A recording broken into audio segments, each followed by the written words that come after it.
สวัสดีทุกคนพอกันอีกแล้วเด้อคลิปนี้นางต่อจากคลิปไปตาดวังมาเด้อกลับจากตาดวังมาก็พากันหิวข้าวมันจะเป็นตอนค่อยค่ำยามแรงนะเนาะประมาณ5 โมง 6 โมงประมาณสำนั้นตอนค่อยไปเนี่ยประมาณเดือน6เด้อตอนอันนี้นี่จะเป็นห้านอาหารทางที่ไปตาดวังมาเลยไปฮับไปชมกันเลยว่าบรรยากาศเป็นอะไรมีห้านข้างทางรีเวอร์มูนมีสะบอนดันให้รถชาร์จแบตเตอรี่พร้อมเลยรถแบตเตอรี่จอดรถเต็มรถบ่มีบอนจอด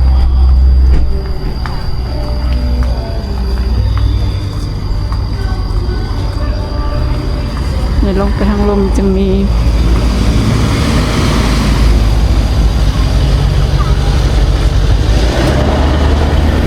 ปักเงาะ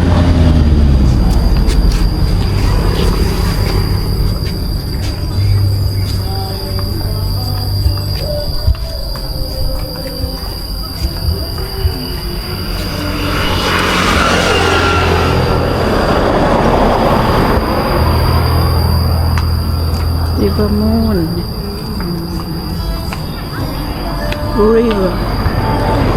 River Moon มัน River เลย River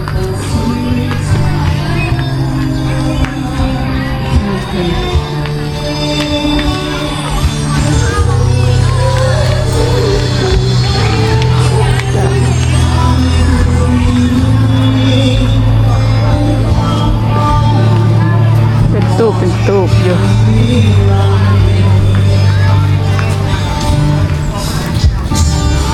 ตูบไข่ตูบลาว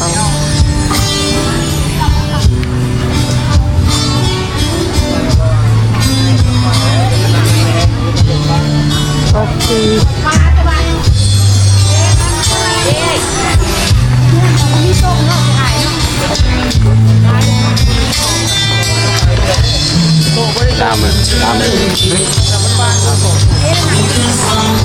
เขาจะไปเข้าห้องน้ำอยู่ห้องน้ำวะกระลาบด้วยล้างรถ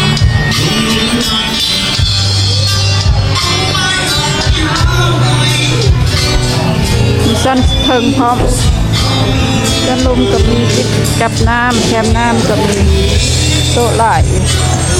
ตู้เป็นตู้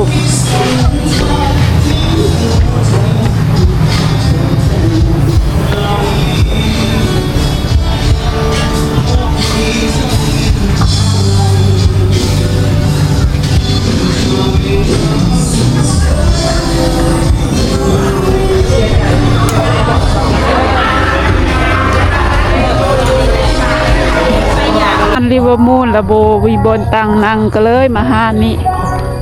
ห้านของบุหัวคานของไผ่นะแต่ว่า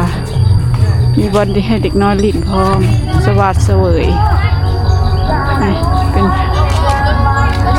pads over here. ฮะ Lily pads over here. I think like for frogs. เยี่ยฟอกเลย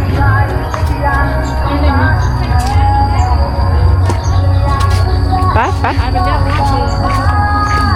ตู้เมืองมันจะเป็นแอร์เป็นวิวดีตัวนี้นี่วิวสวัสดิ์เสวยหัวแออัดคือเมื่อกี้นี่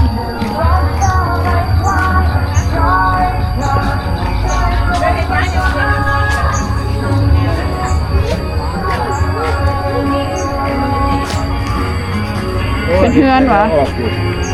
เขายังหักกันแล้วไม่เ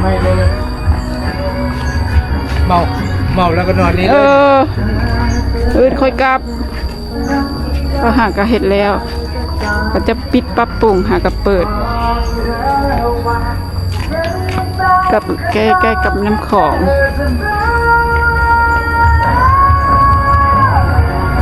มีเพลงนะบ่ได้สามารถเปิดบ่สามารถถ่ายได้ไปที่มันนี่นะสำหรับ